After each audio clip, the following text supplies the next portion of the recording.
भक्त प्रहलाद किनके हुए? हिरण्याकश्यप के। हिरण्याकश्यप के पुत्र का नाम ही प्रहलाद है। उन्होंने विचार किया कि बच्चों को हमारी आसुरी शिक्षा सिखानी चाहिए। आसुर कुल में थे वो, तो उन्होंने अपने पुत्र को संडामर्क जी के वहां आसुरी शिक्षा ग्रहण करने के लिए भेज दिया कि तुम जाओ। और संडामर्क जी के वहां रह करके प्रहलाद जो है पढ़ने लगा। प्रहलाद तो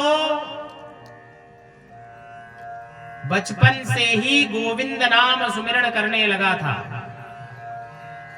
अब संडामर्क जी, गुरुजी और सब उनके जो विद्यार्थी वहां रहते थे, वो सब उन्हें आसुरी शिक्षा ग्रहण कराना चाहते थे।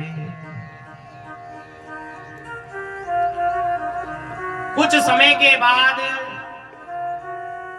प्रहलाद जी को संडामर्क जी हिरण्याकश्यप के वहां महल में लेकर आए और प्रहलाद दौड़ा दौड़ा अपनी मां के पास गया। मां से बड़ा स्नेह करते थे। मां ने कहा, पुत्र आश्रम में क्या क्या सीख के आया, जाओ जल्दी से तुम्हारे पिताजी को सुनाओ।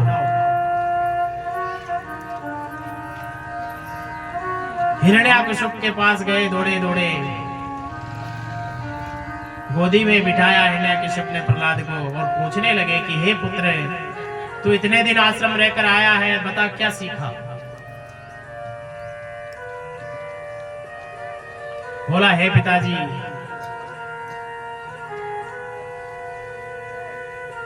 प्रत्येक जीव में नारायण है, हर घट में गोविंद का वास है। किसी को मारने का अधिकार पिताजी हमारा नहीं है, ना हम किसी को मार सकते हैं, ना जीवन दान दे सकते हैं, ये सब परमात्मा के हाथ में है। जब ऐसे सुना हिरण्याकश्यप ने, तो हिरण्याकश्यप क्रोधित हो गया और जल्दी से संडामर्क जी को बुलाया कि हे गुरुजी, क्या ये शिक्षा दे रहे हो मेरे पुत्र को? मैंने कहा इसके आसुरी शिक्षा सिखाओ और तुम ये क्या पढ़ा रहे हो इसको? गुरुजी कहने लगे, प्रभु मुझे तो कुछ पता नहीं है, ये तो पता नहीं कहां से सीखता है, मैं तो अपनी ही शिक्षा इनको देता हूं, चलो मेरी नजरों से इसको दूर ले जाओ। संडामर्क जी पुनः अपने आश्रम में लेकर आ गए।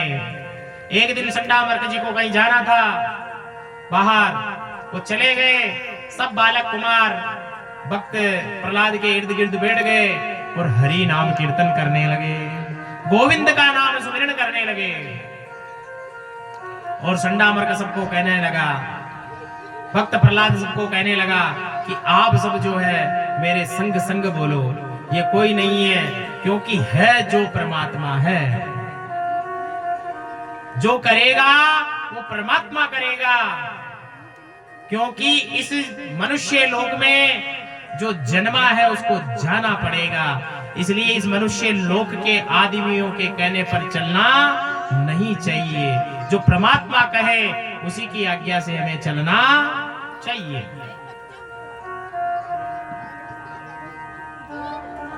भगवान का कीर्तन आश्रम में करने लगा भक्त प्रहलाद, श्रीमन नारायण श्रीमन नारायण श्रीमन नारायण श्रीमन नारायण। जब गुरुदेव आए, गुरुजी को पता लगा, गुरुजी ने उसे डांटा, फटकारा, पूछा, भक्त प्रहलाद ने कुछ नहीं बताया। संडामर्क जी ने संदेश पुनः भिजवा दिया कि आपका बालक जो हम पढ़ाते हैं वो नहीं पढ़ता है, ये सब विपरीत पढ़ता है। भक्त प्रहलाद को वहां बुलाया। अब उनके जो पिता थे हिरण्याकश्यप, हिरण्याकश्यप ने भगवान ब्रह्मा को प्रसन्न करके बड़े वरदान मांग रखे थे और भगवान ब्रह्मा से वरदान मांगा कि मुझे कोई नहीं मार सके, ऐसा वरदान मुझे दो। तो भगवान ने उसको वरदान दिया।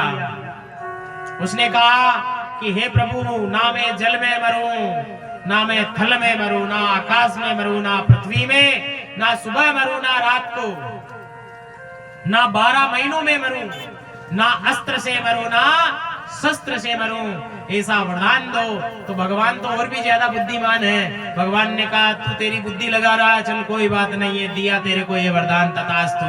और हिरण्यकश्यप को ये वरदान भगवान ने दे दिया। तो हिरण्यकश्यप बड़ा प्रसन्न था।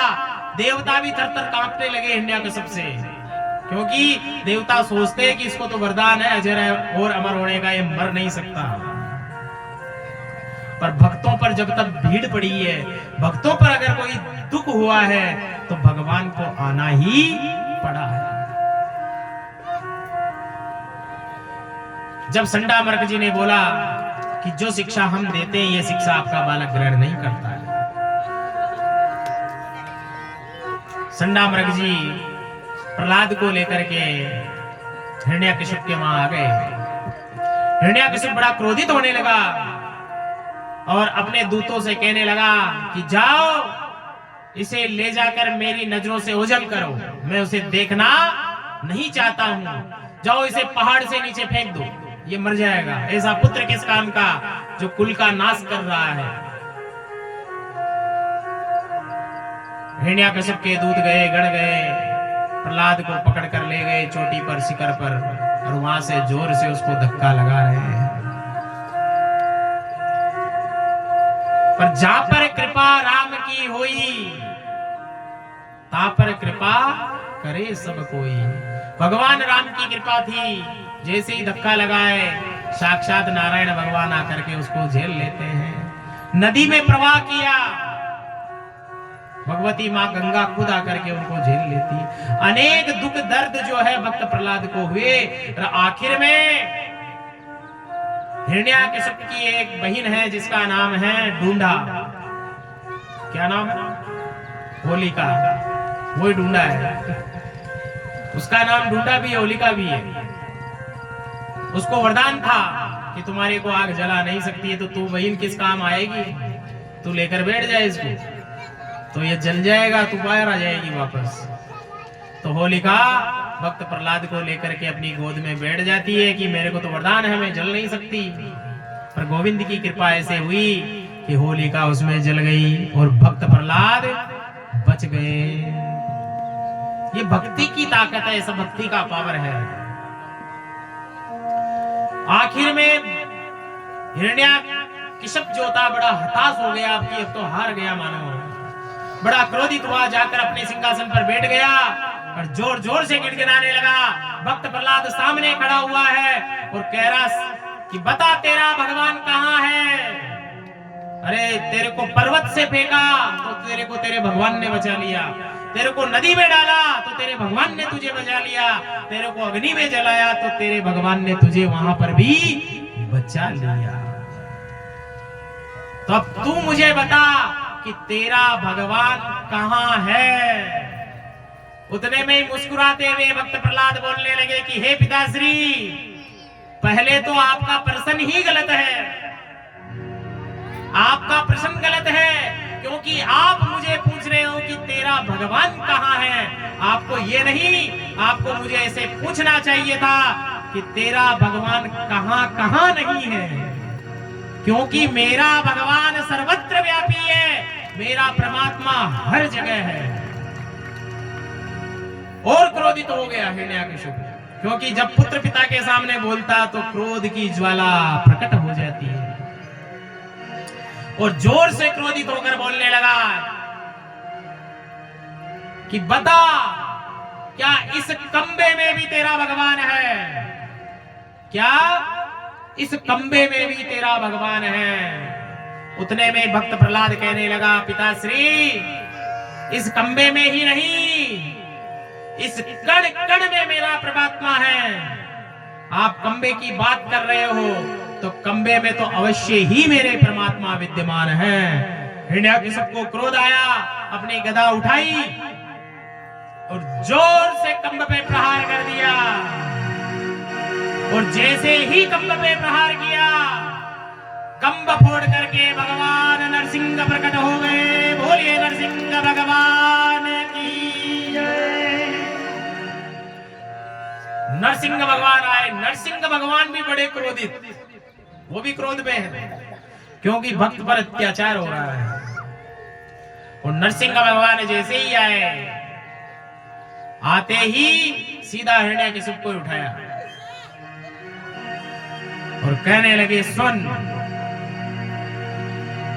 तूने वरदान मांगा ब्रह्मा से कि तू दिन में नहीं मरेगा, रात में नहीं मरेगा, तो अभी टाइम देख ले घड़ी में, अभी संध्या का समय है, ना दिन है और ना रात है।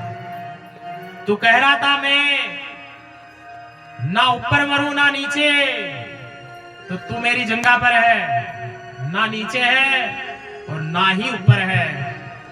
तू भगवान से वरदान मांगा कि ना अंदर मरूंगा ना बाहर, तो ना तू अंदर है और ना बाहर, तू चौखट पे है दरवाजे के बीच में, जिसको डेरी कहते हैं अपन। फिर तूने वरदान मांगा कि 12 महीने में कभी नहीं मरूं, तो इस पुरुषोत्तम मास का निर्माण हमने इसीलिए ही किया।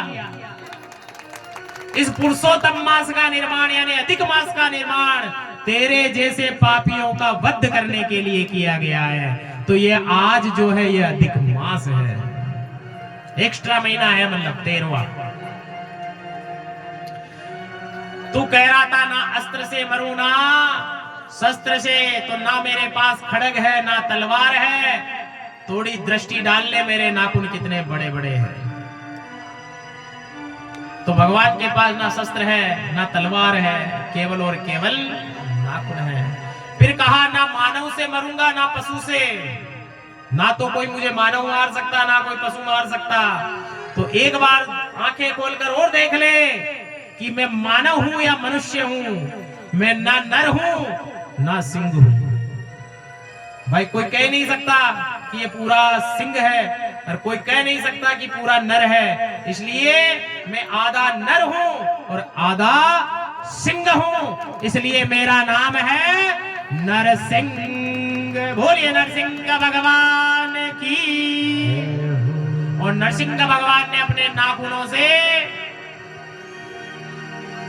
उस हिरण्याकशिपु की पूरी आंतड़ियों को बाहर निकाल दिया, पूरी को बाहर निकाल दिया।